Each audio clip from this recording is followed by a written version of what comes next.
আমার বাসায় মেহমান আসছে, তো আমি আজকে অনেক কিছু রাখছি।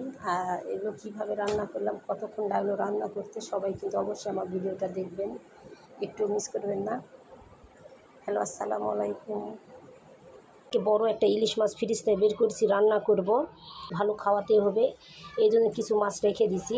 আর এদিকে মুরগির হাত পা দেখে বোঝা যাচ্ছে যে মুরগি রান্না হবে। ওটা ধোয়া সব কিছু রেডি। এইদিকে পাট শাক ভাজি করব, চিংড়ি মাছ ভাজা করব, এই যে ইলিশ মাছ রান্না করব, সরষে ইলিশ করব, ভাজি করব, দেখেন বড় ইলিশ। আর এই গুলো দিয়ে আলু ভাজি। এই পাশে বসায় দিচ্ছি গরুর মাংস, রান্না হতে থাকে, আমি আপনি দেখাই। আমার ছিল না, ঘর খালি ছিল, এই যে চলে আসছে আমার ঘরের মেহমান, আসাই দেখেন খেলা করতেছে। আর দেখছেন ওই সোফাতে সব সোফা জমা করছে, করে বসে থেকে খেলতেছে। ঘরের রাজা না থাকলে কিছুই ভালো লাগে না, না দেখি। হ্যাঁ বলো, কিছু বলো। দুই ভাইয়ে খেলতে বসছে, সবচেয়ে দুনিয়ার বড় সুখ, তাই না? এই যে এই দুই ভাই। তুমি ভাইয়া ভালোবাসো?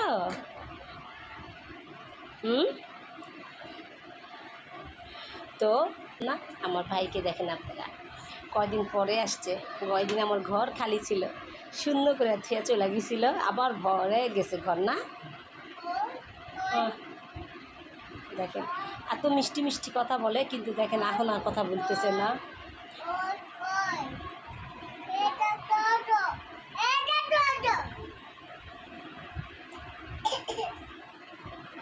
চিংড়ি ভাজি বসাই দিচ্ছি, চিংড়ি মাছ ভাজা করব। এই চিংড়ি মাছ ভাজা বসাই দিলাম। এদিকে গরুর মাংস রান্না হয়ে গেছে। তো মুরগির মাংস রান্নার জন্য মশলা কষাই নিলাম। এই যে মুরগির মাংস একা হাতে রান্না, অনেক ঝামেলা। তো আমি কিন্তু অনেক তাড়াহুড়া করতেছি রান্নার জন্য। তো হয়ে যাবে, কোটা বাঁচাতে যতটুকু দেরি, রান্না করতে কিন্তু বেশি সময় লাগে না যদি গ্যাস থাকে। তো আজকে আবার একটু চুলাতে গ্যাস কমে গেছে, এই জন্য একটু তাড়াহুড়া হয়ে গেল। তাড়াহুড়ার মধ্যে মাংসতে মশলা দিতেই ভুলে গেছি, তো মাংসতে এখন আবার মশলা দিয়ে দিলাম।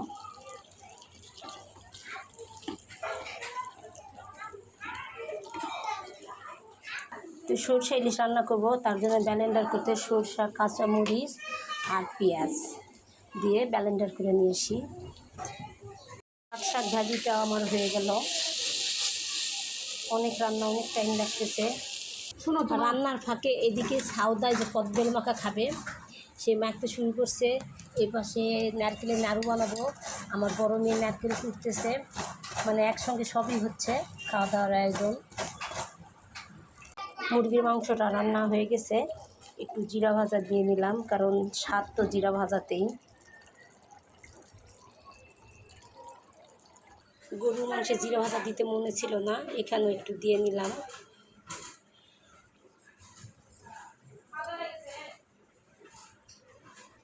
মাছ ভাজা, শুকনো মরিচ ভাজা হয়ে যাচ্ছে। আর ইলিশ মাছের এই নাজাটা আমি ভর্তা করবো, এই জন্য অনেক বড়ো করে রাখছিলাম। ইলিশ মাছ ভাজাটা হয়ে গেছে সুন্দর। তো সরিষা ইলিশ রান্না করার জন্য এখানে মশলা কষাই নিচ্ছি। সরিষা, পেঁয়াজ, সব মশলা যত যা লাগবে দিয়ে আমি এখানে কষাই নিতেছি। এর পাশে পোলাও বসে দিছি, পোলাও রান্না করব, চাল ভাজ জানি। আমি সরষে ইলিশটা বানালাম পেটি দিয়ে, আর মাথাটা দিছি, আর এখানে দিয়ে দিলাম কাঁচামরিচ। পোলাওর উপরে দিয়ে দিলাম কাঁচা। আর একটা জিনিস, আমি কিন্তু সাদা পোলাওতে পাউডার দুধ ব্যবহার করি, আমি দিয়ে দিলাম পাউডার দুধ। তো এই যে পাউডার দুধ দিয়ে নাড়া দিয়ে নিলাম, আর দিয়ে দিলাম কিশমিশ। মাছের কাঁটাগুলো ভালো করে বেছে নেব।